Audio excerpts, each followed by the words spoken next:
ഒരു ഉമ്മയല്ലേ നമുക്ക് ജീവിതത്തിലുള്ളൂ. ഉമ്മ പോയാൽ ഇനി ആര്? ഉമ്മ പോയാൽ കണ്ണിന്റെ കാഴ്ച പോയ പോലെ എന്നല്ല പറയേണ്ടത്, സൂര്യനെ അസ്തമിച്ച പോലെ ഒരു ഇരുട്ടായിരിക്കും ജീവിതത്തിൽ. ഒന്നും ആരോട് പറയാനും കഴിയില്ല, ഒരു ടെൻഷൻ പറയാൻ കഴിയില്ല. കാരണം ബാക്കി ആരോട് നമ്മൾ ടെൻഷൻ പറഞ്ഞാലും അവരുടെ ടെൻഷൻ നമുക്ക് കേൾക്കേണ്ടി വരും. ഉമ്മക്ക് എത്ര ടെൻഷൻ ഉണ്ടെങ്കിലും നമ്മളെ ടെൻഷൻ ഉമ്മ കേട്ടാൽ, കുറെ ദിവസമായ മോനെ ഡോക്ടറെ കാണിച്ചിട്ടില്ല, എന്താ മോനെ ഇങ്ങോട്ട് വാ. അതൊരു സ്നേഹമാണ് സംഭവം. ആ സ്നേഹലോകം വല്ലാത്ത ലോകമാണ്. നമ്മളെ നാടുകൾ ഇപ്പോൾ വൃദ്ധസദനങ്ങളാണ്. ഓരോ വീടും വൃദ്ധസദനം. 5 മക്കള്, ഓരോരുത്തരിങ്ങനെ വ്യത്യസ്ത ഗൾഫ് രാജ്യത്ത് വിത്ത് ദയർ വൈഫ്സ്, അവരുടെ ഭാര്യമാരൊന്നിച്ച് ആജിക്ക് അജുമിയും വൃദ്ധസദനത്തിൽ. 5 ബെഡ്റൂമുള്ള വീടൊക്കെ ആയിരിക്കും, ബാത്റൂം അറ്റാച്ച്ഡ് ആയിരിക്കും. വൃദ്ധസദനങ്ങളാണ്. ആർക്ക്?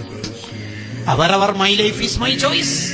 എന്റെ ജീവിതം, ഞാൻ, എന്റെ ഭാര്യ, എന്റെ മക്കൾ എന്ന ലോകത്ത് ചുരുണ്ട് കടന്നുപോയി. ഉമ്മാനെ മറന്നിട്ടൊരു ജീവിതം ഒരാൾക്കുണ്ടോ? പോയി. അവന്റെ ഒരു ഇബാദത്തും അല്ലാഹു വേണ്ട. ഞാൻ ടൗണിൽ നിന്നല്ലേ വരുന്നത്, എന്നേരം പറഞ്ഞൂടെ തക്കാളി വാങ്ങാന്? ഇനിയിപ്പോ ആദ്യം വെയിലത്ത് പോവാനോ? എന്നെ കൊണ്ടാവില്ല എന്നാണ് പുതിയ സിദ്ധാന്തം. ഞാൻ എന്റെ ഭാര്യനെ കൂട്ടിട്ട് എവിടെ പോകുന്നു എല്ലാം പറയണം. ഇതെന്താ ഓഫീസാ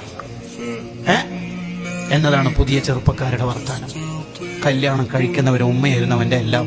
പിന്നെ ഒരു പെണ്ണിനെ കാണുമ്പോഴേക്കും മോനെ നീ ഒഴിവാക്കി പോകേണ്ടതല്ല ഉമ്മ.